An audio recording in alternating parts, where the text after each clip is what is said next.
Okay. Or Elise will publish it on Sunday. Oh my Hey, God. hey, Maybe I should hey. fix my hair. This is Allison Crow and Karen Goldfinger Baker, and this is episode number 176 of the Better Life, Better Work show. And I have one of my favorite unfuckery guests here. And let me tell y'all, she has on her website, you know how everybody has on our websites? We're going to be talking about leadership trauma. And I have my own version of what leadership trauma was because I experienced it. And Karen has a different concept hypothesis that she's going to share with us. We'll get to that in a second. We have a couple of other things to talk about. One is both we have curly hair, and we'll probably get that too. Yeah, I've got something going on. I know you just pulled yours down. I was like, I can't decide if I should put it up or just go wild this morning. Yeah. The other thing is on your website, you know how everybody was like, I work with this company and this company as seen on, and Karen says, I just think this is the most brilliant thing. I think I'm gonna put it in the podcast picture, and it says like, I've helped people unfuck from the various corporations. Yeah. And I kind of want to add, even though you didn't help me specifically unfuck from the corporation I worked with, I did have a lot of post-corporate trauma to undo without saying screw the corporation, like take the good stuff and the bad stuff. Right. So Karen Goldfinger Baker is a fellow fuck sayer. Yes. She's an executive leadership coach. She is the host of the Trauma Hiders Club. And we're talking about leadership trauma today. So is there anything else you want to introduce yourself with around, say? Yeah. Pay no attention to the hair. It seems to have a mind of its own right now. What else I want to say is, yes, I'm an executive and leadership coach. My podcast, the Trauma Hiders Club, had its 1 year podiversary yesterday, meaning that it has been a live show, not live, it's recorded, but it's been out there in the podiverse for a year, and show 62 launched on Thursday. And it has been a surprising joy in my life and a surprising link to my people who are in corporate America. So I just want to put that out there. Yeah. I can't hear you.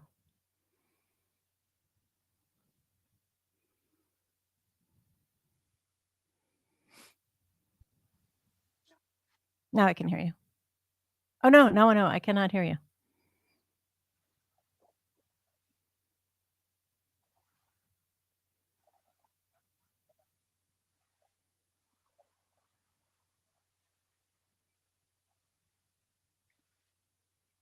Maybe it's something I didn't touch anything.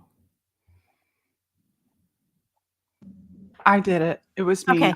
Accidentally, I don't know how I did it. I accidentally unplugged my Yeti, and then it tried to use my AirPods, and AirPod microphones are useless. Okay, we're back. Yes. Human technical problems, they happen. Human problems happen, human technical. You work with a lot of executives at companies, and I work with a lot of either former company people, but small business owners. And so we both do deep emotional work with people who are in the business world of one way or another. Before we get started, I'm going to turn the tables on you because you always ask all of your guests, what are you hiding most right now? So I'm going to steal from the Trauma Hiders Club podcast and ask you your own question. Yeah. What are you hiding most right now? I'm hiding most right now 2 things. One is I'm probably not even hiding it well. My hair is making me nuts. So you can put it back up in your bun. Yeah, I think I'm gonna have to. Whatever you want to do to feel comfortable and cute. Yeah, because we are on video. I get it. Yeah. And I'm looking at myself, and like part of me, this is actually a good sort of conversation about this. Yeah. Part of me is saying, like, just let it all be. Oh, that's much better. Let me do this with you. let's just do this I made a together. bad pun, but you know what? Hold The hell on. with it. Look, let's do it together. Yeah. I can't take my headphones off though because I can't You don't hear. need to. Yeah. But this is This is easy curly mode, and let me squeeze back. Oh, that's as yeah. far low as I can go. Okay. Okay. Look Here, there. I can put us there. Oh, look, There we we go. go. Oh, Okay. So one, I've just solved the hair issue. Two,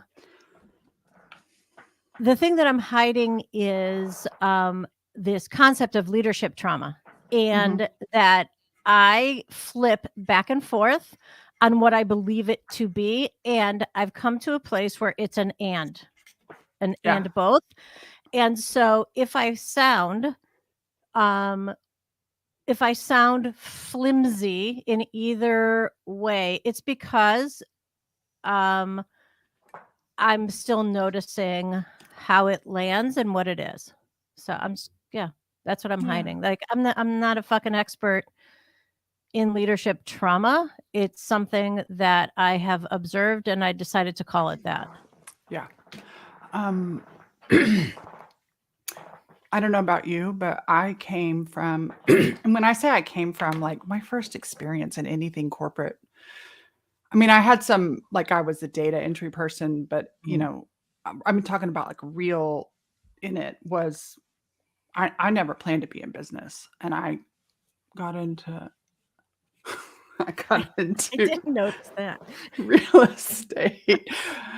Those of you who are listening to the podcast, we are both fidgeting with our looks, and it's hilarious. Maybe it's because it's Saturday morning, but as early, we just decided to be in charge. It's all good. Yeah. But here's what I love, right? Like my experience was the leadership was all so perfect. And what I really take away from what you're saying, like I'm going to cry, I feel you willing to be in the hypothesis. And it's something I do with my clients all the time, but I feel very alone in that as a leader. And so just to hear you and know that you're working with people and these ideas, and like we don't have to have the 7-step program or have this is the thing. There's permission to change our mind down the road. Like we're scientists.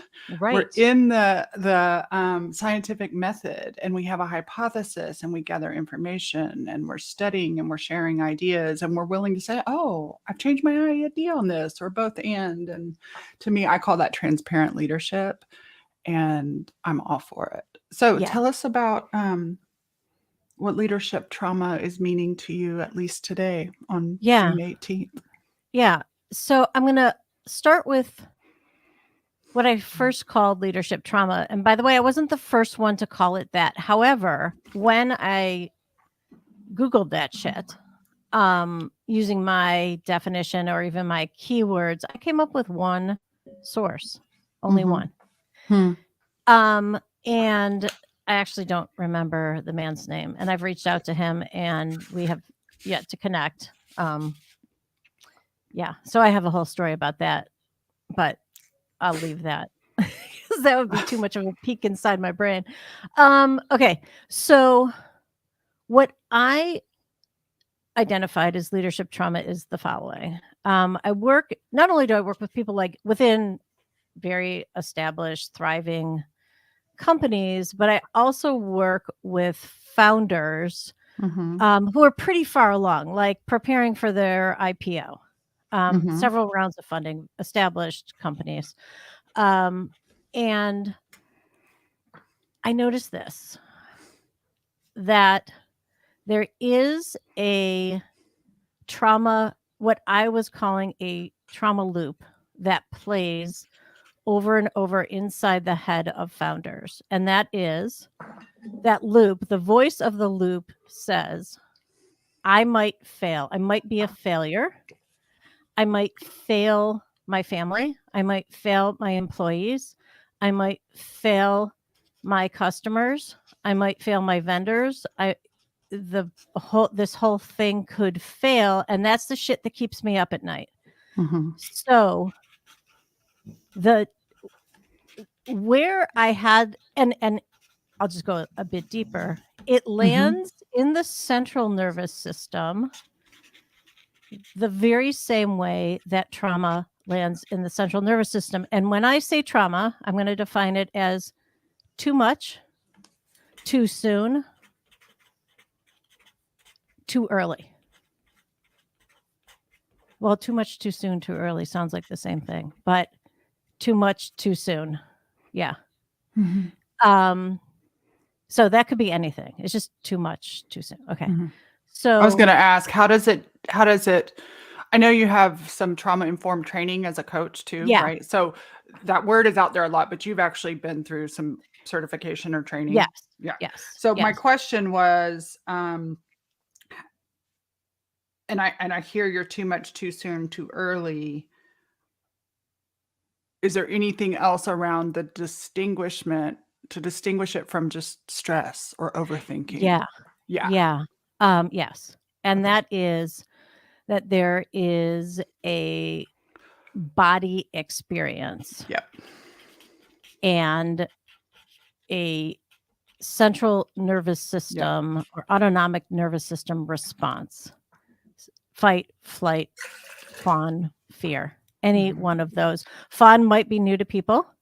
So I'm just Mhm. it might not, but I'm just going to put it out there. Yeah. Fawning is where we are overly okay, overly like I got this and I've got you and let me make it better for you and Mhm. I'm going to show up being so totally okay that it's wonky and fucking weird and you're not and it's obvious, but you think like that's you telling yourself it's all good. Mhm. Yeah, that's funny. I have one called frothing. It's on, and I like your Oh, way of putting it. Overly, and this is not scientific. It's my made up version. sure. So yours, if fawning, and I've heard of fawning in the science context, is overly okay. A lot of my clients fawn, people pleasers, recovering overachievers, codependent. I use all those terms with so much love, not diagnosis, but overly okay. Um, Frothing is overly not okay, and so it came about as a friend who was standing in the shit of her dad dying, and she would just rise up into all this drama that was too much for me, and so I was like, "You're standing in the shit, but now you're picking it up and smearing it all over your place. Like, you're Yeah. creating a froth out of the shit." And so, Yes. yes, yes, Frothing. Yeah. frothing. Huh. Okay. I hear it. Yeah. Yeah, right. Okay, so go back to Okay. so your Okay. people fawn. So, well, my Well, people you do were it all. explaining fawn. Yeah, Yeah. your Yeah. people I do was all. explaining funny. So, trauma lands in the body in any one of those ways, Mhm. in addition to all the other stuff that Mhm. in the other ways we are impacted by trauma, right? We Right. start to tell stories. We start to feel damaged, broken, filthy, like a piece of Mm. shit. Mm. Mhm. All of those things. I have a theory that this future focused fear, Mhm. the body doesn't know that it didn't happen. Of course. So the body believes that that impact, right? When we say impact, it's a thing that is Mhm. crashing into a thing, that that impact actually did happen. Mhm. So it's but it didn't happen, right? It didn't happen. They didn't fail. They have not failed. And I don't Right, want to but say when you're yet. playing it over and over in your Right. head and in your body somatically, that stuff builds up. And then when you get in war with your head, so you have, we do this in IFS, you have parts that are like everything's fine. They're like, no, they're not. And then these parts, so you're literally having a mental war in your head that drips Yes. down into your body. Absolutely. Yes. Yes. So why I'm calling it leadership trauma Mhm. is because well, I guess for me, I see it in the Mhm. founders that I work with. And why I think it's different than anxiety or stress Mhm. is because, and this is a very simple, totally not scientific reason, is because like uh, no amount of meditation, bike riding, orgasm, Mhm. artwork, Mhm. walks in the woods take it Mhm. away. Mhm. That's like right, like the yes, getting present to what one is feeling helps, but the loop continues and it has to be processed, much like trauma. And so, what are some of the ways to process those loops? And Yeah, that's a great question.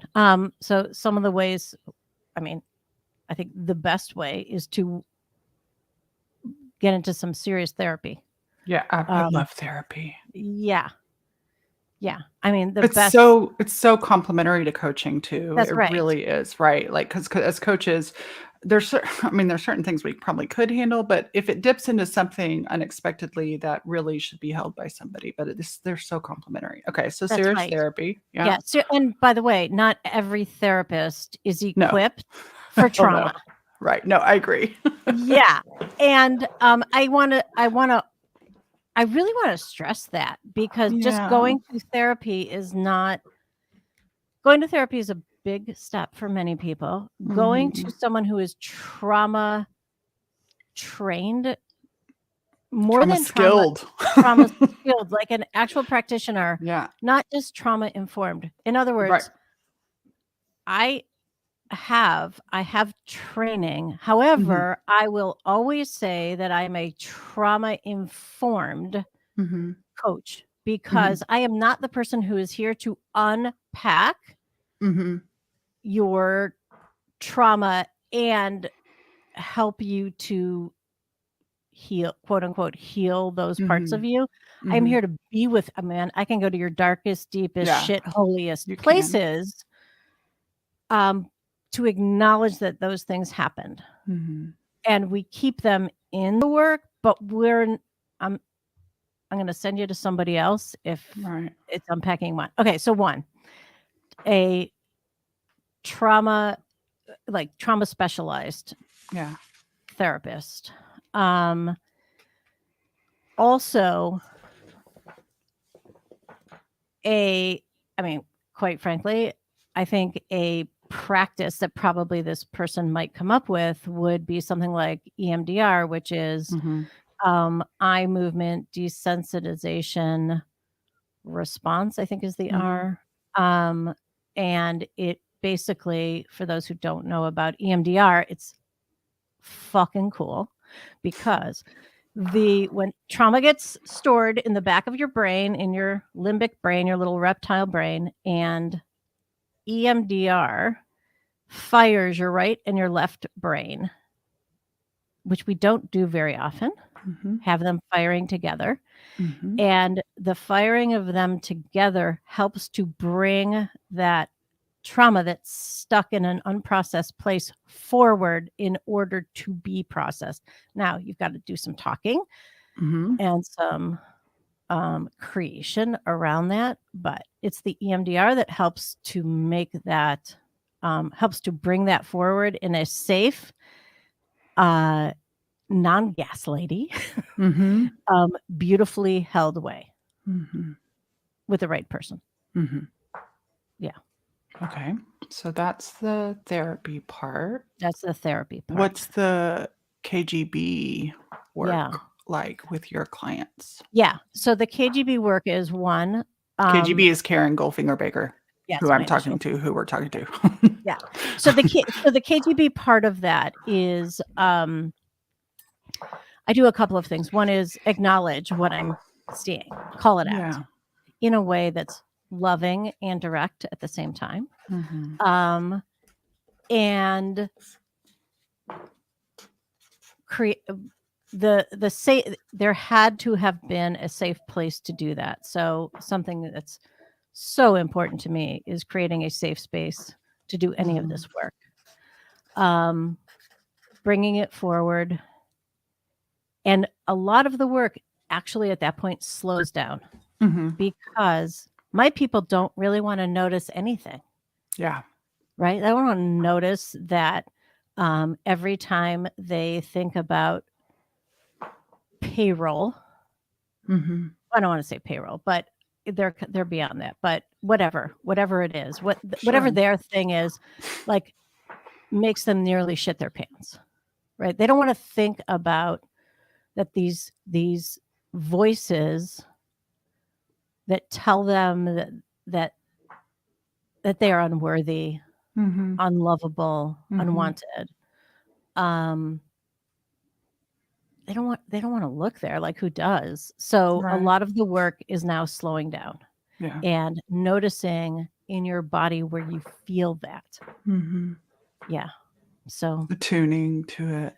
attuning to it. Yeah. I'm gonna go back to that validation piece. One of the things I'm just noticing, right? And then I wrote gaslighting because so much of toxic culture, Yeah. toxic capitalism, toxic patriarchy is gaslighting. And the other thing I noticed too is, I don't know about you, Karen, but I grew up and there was like the after school special with abuse, right? Mhm. And abuse was like, my dad is drunk and beating me, and my mom's on meth. And it wasn't the subtle, acceptable, right?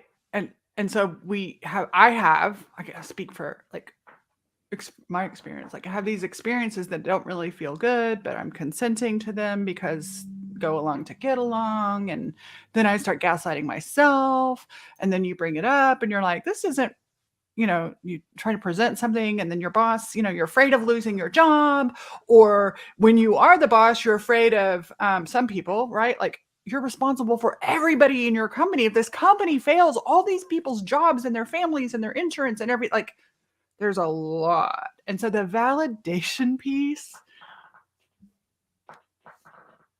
we go so fast to even Mm. recognize, hey, that was an impact on you, even though nobody beat you with a belt. Yeah. That thought running through your head and that mental war keeping you up at night, literally, has a physical impact. It's Mhm. traumatic. Yeah. PTSD, like PTSD can be mental. I, Mhm. I mean, I'm obviously not a clinician, but safe Yeah. space and slow down. We do that in IFS too. Like, the fastest way to release is to slow down. Yes. Yeah, absolutely. Yeah. Yeah. Something we talk about. I'm sorry. I No, could keep going. I see just in your was face just that you had a thought. actually was just slowing down to not think for a Oh, moment, to nice. Okay. create some space, right? Yeah. Like, Yeah. because this is what people do. This is my experience. All these, if you're a risk taker and starting up a company, you're a risk taker, right? So there's certain overlapping mindsets, certain things in common. Like, we are willing to take a risk. Our brains do work really fast. Our brains Mhm. do see 3 and 4 and 5 and 6 and 27 levels deep, and we're constantly solving problems. And right, in IFS, we have a protective system. And so there's always going to be protectors. And now I'm learning that, like, all of our coping mechanisms, right? Those are our protective system. Yes. And that serves our success. All the things that help me achieve and create and do, they're not harmful, but they're outdated now. And Right. so, right, like, yeah. Yeah. And so that's just slowing down and letting everybody be in the room. I was at a That's right. retreat earlier this year, and I meant to do it at camp, but I didn't. But one of the most valuable things that they brought somebody in, and they were going to start whatever their workshop was.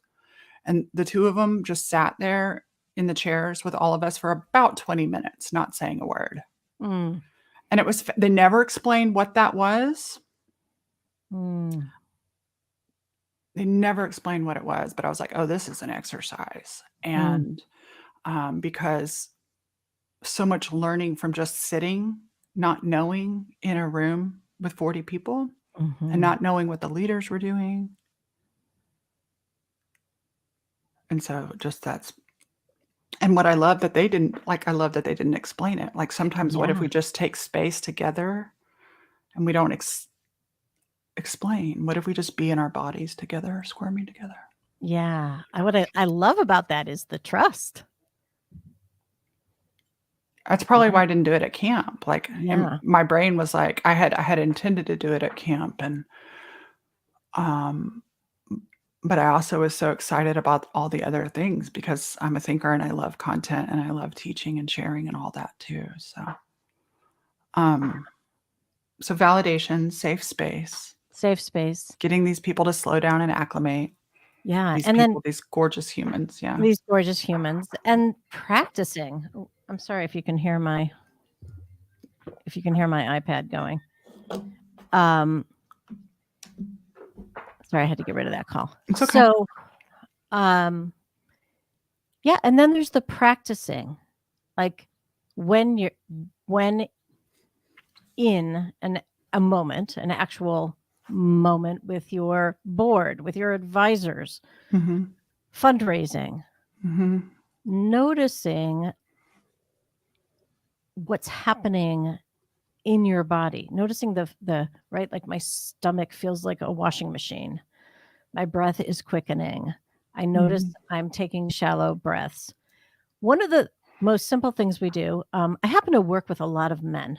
And I don't even think this is a gender thing. It just these are the people I'm studying, right? Mm-hmm. And supporting. So I go to a very simple practice for noticing, and that is to put your left hand on your abdomen and the right hand on your heart. Mm-hmm. And it doesn't necessarily look weird, right? If Right. you're in, Yeah. it just doesn't look weird. It could just look like resting. Yep. But it is a great cue for them, and that they don't feel weird doing it. I don't know that women would feel less or more weird. I don't know. It's just like I work with men. And so what the reports that I come back is, oh, I was able to slow myself down. I was able to get present. Mm-hmm. I was able to be in the moment and quiet the parts of me that were screaming for attention, telling me I'm a piece of shit, I'm a liar, I'm not worthy, I'm not enough, whatever those voices were saying. One of the things that we really focus on is not cutting out those parts that that want to, quote unquote, bring you down, because they don't want to bring you down, right? They want to protect you. They want to protect you, right? Right. So, like, this is part of the conversation around leadership trauma, and probably a million other things that fear and love are best friends. Yeah. Fear and love are co-creators, they're partners, they're dance partners. They have the exact same energy. Fear and love, right? Like, think about, this is the example that I use for my people to make it very simple, because they're like, what do you mean fear and love are the same? I hate fear, I love love. Yeah. Excuse me. So when you're in a car and you're little and your mom puts a seatbelt on you, right? Typically, like, she's over you, and there's, whether or not she kisses you or hugs you, there is that closeness. Her fear is that you're going to go flying through the windshield. It looks like love, right? It looks like love. Yeah, So it's loving. It's a loving move that is based on fear. Right. I just wrote a post about it and nobody like wanted anything to do with it because and I don't normally pay attention to a lot of engagement, but I just happened to notice like crickets and I was like, is it just me? But I had said, like, perfect love does not cast out fear. And in a lot of religious communities and even in the spiritual coaching community, oh, I want to be loved. And I'm like, fear is not our enemy. It's been demonized. And, I think perfect love says, hello, fear, come closer. What do you need me to know? And that fear is a biological, like there's a biological helpful component. We don't need to cast out fear. And so you're speaking to this, there's so many uncomfortable, I call it uncomfortable feelings that we've been taught not to feel. And so we try to push them away. And then we're laying up in bed worrying and going, stop worrying, stop worrying, stop worrying, instead of saying, hello, worry, I see you. What is Yeah. it you need me to know? Because we don't know how to do it. And so it does, look, I'm like, it does create that trauma in the back of the brain. Right. We're taught Oh, be yeah. fearless, fuck fear, right? Like they're the actual movements. Yeah.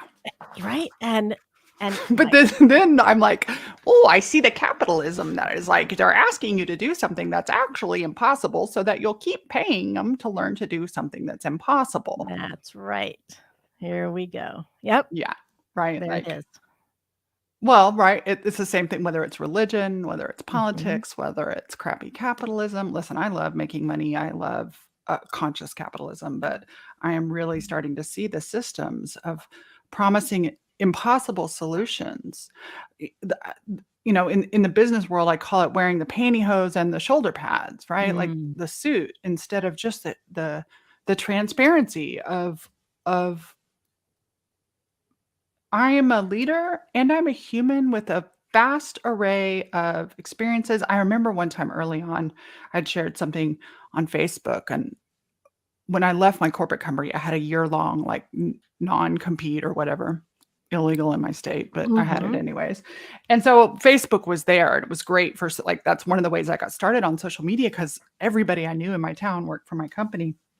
And I remember saying something about struggling with depression, and I had a very conscious way that when I would share something difficult, I would always share it from, and here's what I'm doing to support myself, so that it wouldn't come across as, at the time, I would think of it as victim-y. Now I don't experience that at all. And I had a client was like, I can't work with a coach who struggles with depression. And I have had another client that was like, I can't work at with a coach who has spats with her husband. And I was like, good luck with that. Then you better work with a single person or celibate. And I was very young and still traumatized, rejection sensitive anyways. No, listen, rejection sensitive is still being worked on 15 years later. But right. And I had this conversation, and I remember sharing with her, and this was not common in the world. I said, listen, I don't know about you.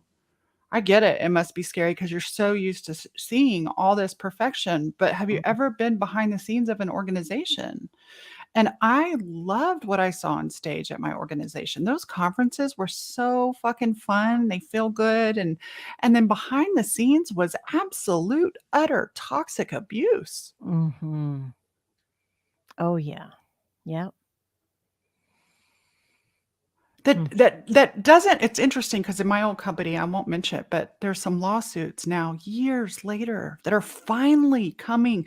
And because somebody had the balls and the cash, right? Because if you're an individual, you may not have the cash to sue a corporation. You just walk and run. And so there's a little bit of vindication in that. But you know, most of the I don't want to call it lay people. I don't know. Unless you're behind the scenes, you don't see that. And then there's the cognitive dissonance of so many people are so happy and love this, and behind the scenes, this other stuff is going on. And so early on, I decided like, we got to figure out a way to say I'm a leader, and I stay up at night worrying. And I'm working with Karen Goldfinger Baker to just be present with those worries instead of let them beat the absolute shit out of me. Yeah. And I don't know, I'm sensitive to it this week because I see so many of us need it. And I talk with so many like worldly successful women. I don't work a whole lot in the corporate world anymore. Cuss too much for them, although it seems to work fine for you. God, we're tired. And we're tired of the, I have a friend who calls it the audio doesn't match the video. That might have come from my old company. I don't know. But right, like the audio doesn't match the video, and that is exhausting. And then that creates another stress too, because you're holding a mask as a leader. Yeah. So do your people struggling more with this future leadership trauma or with past leadership trauma? Okay, here's the secret to this is the flimsiness of the leadership trauma theory that I have, hypothesis that I have, and maybe it's not flimsy at all, but it occurs to me that that loop and that landing in the body Mm-hmm. is there because it is awakening past trauma. Mm-hmm. Yeah. And it's not its own isolated thing that didn't happen, Mm-hmm. right? Like letting down self, family, clients, employees. It didn't happen yet, but that's actually not the origin, let's say. Exactly. Yeah. Right. It's awakening past trauma. So that's right. That when I said I'm kind of flimsy, goes both ways. However, I still believe that the future thing um, is there, and it is there awakening the past trauma. In IFS, I say, when the more I've learned to listen to these fears, and when I am spending time just in self-witnessing them, I have found that every single fear is actually very legitimate. You Mhm. are, and I'm able to say you're exactly right. This could blow up. Yeah. I Yes. won't leave you. I won't reject you. And right. So it's not only validating, but I'm validating my fears. And we've been taught not to believe them. But the fact is, most of these fears everybody's like, worry is a wasted use of imagination. No, it's a legitimate problem-solving tactic. And sometimes, right? So the other piece, I make up the thinking parts. Mm. Whether it's overthinking or strategic thinking, like whether it's useful or frustrating, right? And to lay an IFS lens on it, if we have a protective thought, the source is not the current event. The current event activates a very old, Right. the day it was born coping mechanism. That's right. It opens that wound, or Yes. it at least picks at that scab Right. minimally. Well, and then our body. So the other thing I really want to highlight and bring forward for our audience, and I'm curious about your early experience of coaching, is the somatic and body and nervous system. Mm. I've been coaching for 18 years, and I kind of joke, and I'm like I remember them teaching me nervous system for like one paragraph in biology and health in school, and one paragraph every year. But I feel like nervous system regulation should actually be one of the like their reading, math, science, nervous system, right? Like, Yes. and as a coach, everything I learned in my early years was head, right? And so everything what I was completely disembodied. And we hear these phrases embodied and somatic, and like you can talk about that shit all day long and still be disconnected from your physical body. Without a doubt. And yet that's where so many of our difficulties and little repeating patterns and things live. Yeah. Is not in the thinking mind, not in the conscious mind, but in a stuck part somewhere. That's right. And often that's where our answers live as well. Yeah, absolutely. Yeah. Well, yeah.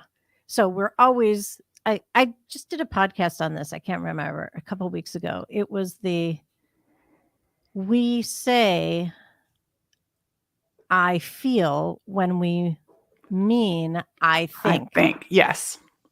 Yes. Yes. In Solis, we call that I'm thinking my feelings. I'm thinking my feelings. And then I did something. I'm going to share this random thing with you. You might like this too. So I have a couple of emotional literacy is another skill. Like most people don't know how to define what they're actually feeling. And then there's distinguishment between perception and emotion. Yeah. Perception is just you're thinking about a situation, and then the emotion actually has to do with the sensation, and we're trying to put a word to it. And so listen, let me share my first book, and then I'm going to share the other one. This one called Language of Emotions by Carla McLaren. She also has one called, I've got it right here too, We'll link these up. You might enjoy this. I have not. The Power of Emotions at Work. Oh, nice. I know, right? This is the first one I bought, and then I saw her other one, and I felt like Yeah. the other one was a primer that I wanted to go forward with. But I specifically bought this for working with people at work because a lot of my emotional stuff that would come up doesn't happen in personal relationships anymore. It actually happens at work. And I was like, Mhm. shouldn't I have figured this out? Why is a 3-year-old having a business meeting? This is not okay. And then the second book, The Field Guide to Emotions. And this is like a little dictionary. It has Mm. etymology and it's very factual. There's no there's no like idea. It's just like a annoyance, the etymological root, what we think or say, its impact, the related emotions we confuse it with. And so one of the things I've been doing with, well, I just did it once, but I was like, what emotion have you experienced quite a bit this week? And they'll check in around it. And then I'll just share some of this from them. And it led to the best conversations, especially around distinguishing. So one of them was resentment versus naivete, like these little overlapping, right? So this was a really fun one to for thinking people to begin to learn and I understand. But love then you start to feel it in your body, and then you have a language connection to it too, and to real I mean, like in the workplace. I don't know. I make up a story that this is just like, oh, family therapy and da da da da da. But like, not just the strategy is easy. The strategy for all these companies is easy. And Mhm. either it's already been done or the genius is there ready to develop it. What is Right. needed is the emotional self-leadership and emotional leadership of our teams and our That's right. people too. How do we care for how do we model working through leadership trauma? Mhm. It shows up in the front of a room. Yeah. Mm. Mm. What in your early coaching before you started doing some of this trauma work, what's shifted since then to now? Yeah. Um, Mostly me, but Well, yeah.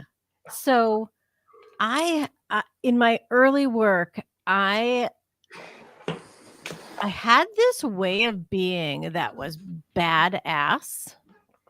And my clients they remain the same level of badassery. However, I had this bullshit theory that I had to be like super direct and say the things that nobody else would say and win the award for like boldest emmer effer. I'm gonna call you on your I'm, shit. I'm gonna call you on your shit. And God, that was having been on the other side of that and seeking out coaches who were Yep. somewhat similar, maybe in a different way, but same effect. God, that was just so damaging and Yeah. so triggering. And also, I it supported, I mean, there's a reason why I have a podcast called the Trauma Hiders Club. Yeah. It supported me as a hider. Yeah. Yeah. And having done lots of work, including trauma and somatics, God, there's like just a softening, loving, starting with self compassion, leading Mhm. to compassion for my people. And yet they get the fire is all there on both sides, right? On me and in them. But the And fire can now come from I call that's it right. generative creativity instead of Yes. performance, and Yes. performance is exhaustive. It's Ugh. protective. And when we meet ourselves and others with softness, and I'm with you. Like I clearly I got up and I got excited because some of the strongest hardcore leaders, men and women and non-binary, everybody needs softness. Yes. Nobody taught us how to be soft with ourselves. And we That's have right. a part that says, if you're soft, you're just going to sit on the couch and eat bonbons and gain 700 pounds and melt into the leather. No, we won't. It's the softness and that slowing down and that acclimation. And this is what I love. Look, you don't even know that you're doing IFS, right? So if we start, and this is my order. This is not, these are the 8 C's of IFS. This is my order. But when we're calm and connected and compassionate and we acclimate to that, then we get curious with our parts, our fears, our stresses, our traumas, our anxieties. And as we hold that space, the internal system naturally shifts to confident, creative, clear, and courageous. And those are the things we need to have from that creative, generative space instead of I can perform confidence. I did the same thing as a coach. I performed confidence, which is very different. That's right.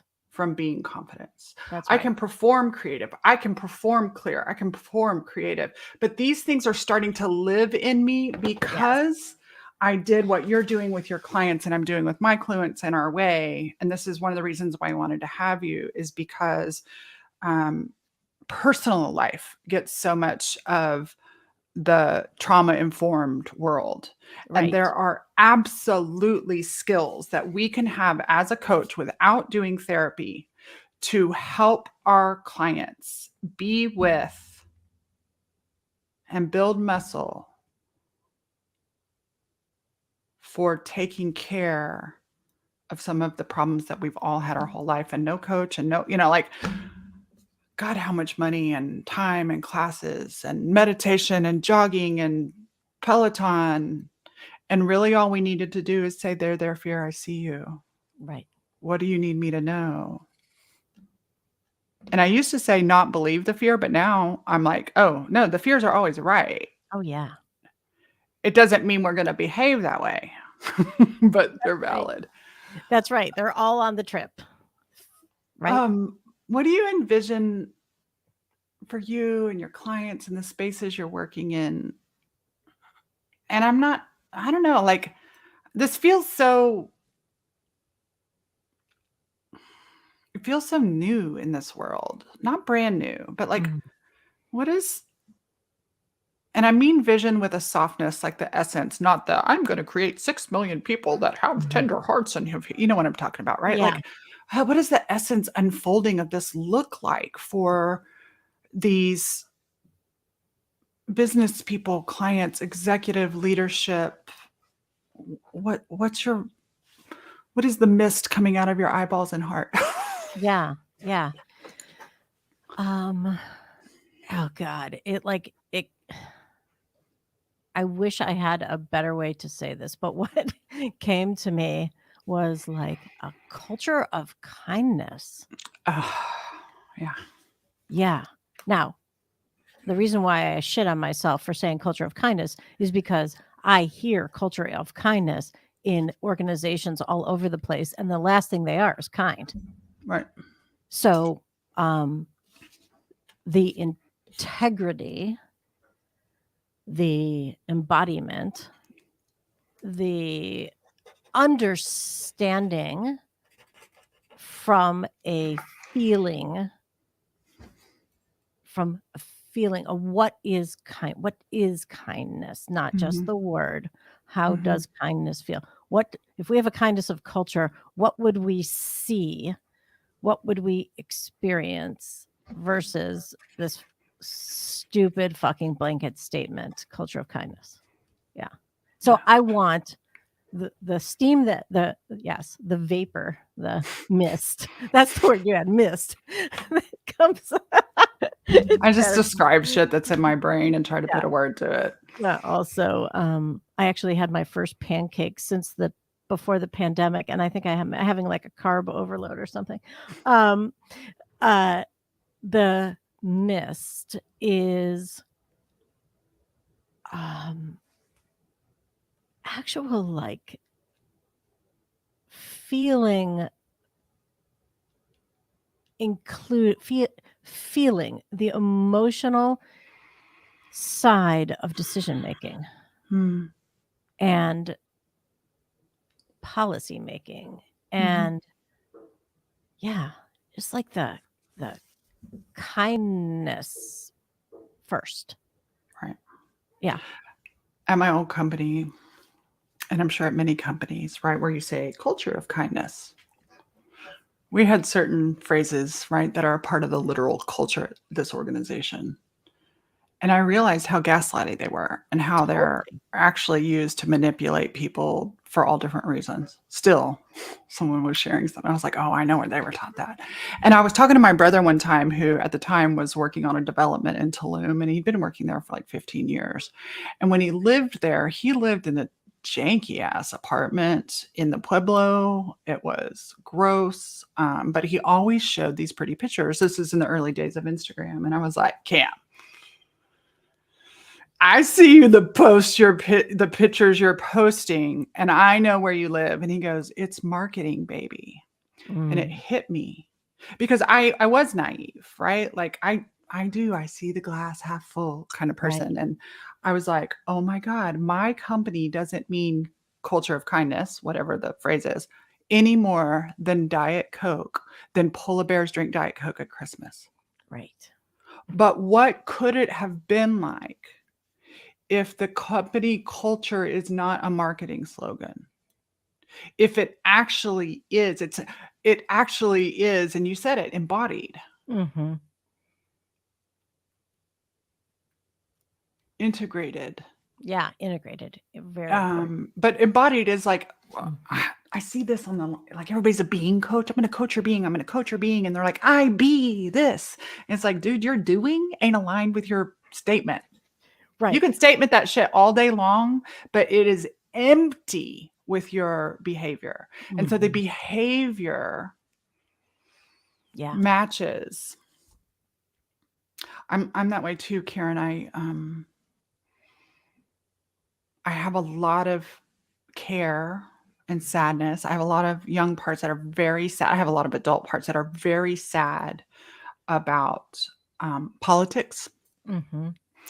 And in my brain is like, we can handle economic problems, but we cannot handle humanitarian problems. Like we can recover from. I would rather pay $50 a gallon of gas. I mean, it would be a fucking problem for a lot of people, but I'd rather solve that problem than have to solve the the problems of humans being so horrible to each other Yeah. as a way of being.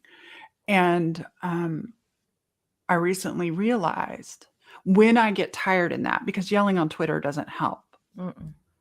but I backtracked and realized this work that we're doing, helping human beings literally be kind, still strong and clear and courageous and decisive and smart and risky, but kind in their whole being and body, and kind by receiving fear and receiving worry and holding stress with compassion, is actually my way Mhm. of being a revolutionary.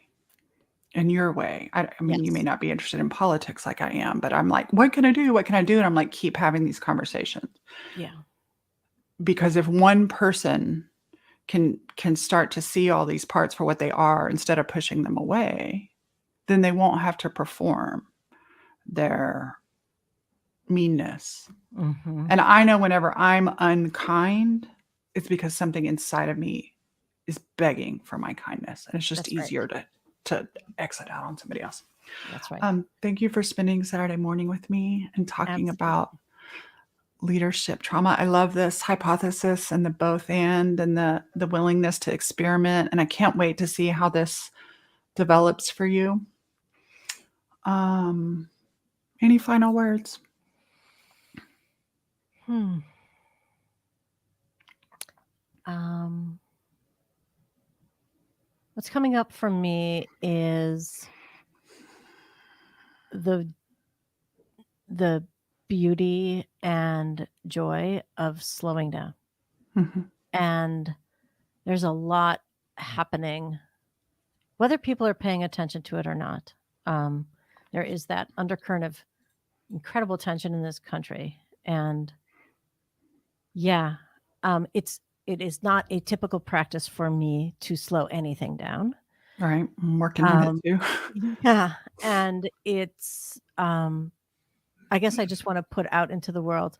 I'm trying it, and my invitation to anyone listening or reading a transcript of this show is to try it and then fuck it up and then try it again. Yeah. It will be, I call it brackish water. Like Yes, it will be itchy. It won't be clear because when you start doing it, it's like tuning a piano, right? Like Yeah. it's going to go through some awkward or guitar and then it's going to stretch back, right? So there is some acclimation and some soreness and right, there's some soreness in doing it, but you can reset your I call it my internal metronome. And the world still moves fast. But the slower I go, the more things work, which is actually really efficient. Fast isn't efficient. Slow is absolutely efficient. But we've been trained to go fast so that we don't pay attention. And if we don't pay attention, we'll buy more shit we don't need. That's right. That's right. My people and me are one of the very companies I work with. Go fast and break things. You people know who you are. That's their line. And right. And for me, the run fast and break things is the thing that most got broken is me. Yeah. Yeah. So sitting still and breathing helps me to break things later that are meant to be broken. Yeah. Yeah. That's it. I love and appreciate you. And I'm just glad we've gotten to spend time. Yeah. And I told you the other day, but I just was so honored to have you come to Camp Cultivate and just jump in. Loved it. Thank you. Yeah. Thanks everybody for listening. Karen Goldfinger Baker is her website, right? And then you also have the Trauma Hiders Club podcast. She has a trauma club membership. You can reach out to her on her website. We'll look up all your social media stuff and put it on our show notes, and just love and appreciate you and the work you're doing in the world with your people. And I love how we're building a tapestry of something softer and kinder. Yeah. And also really effective. Like we don't have to lose the sharp, beautiful effectiveness to embody it more. Hooray. Woo, go us. Thanks. Go us. Go us. All right. Thank you so much. Thank you. I'm going to end broadcast.